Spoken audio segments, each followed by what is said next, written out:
ذائقة الموت ثم إلينا ترجعون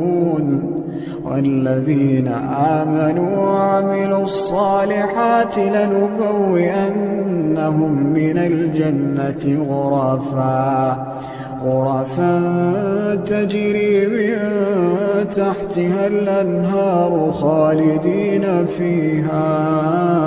نعم أجر العاملين الذين صبروا وعلى ربهم يتوكلون وكأين من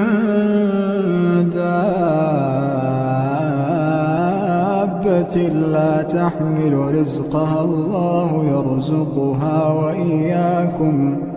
وهو السميع العليم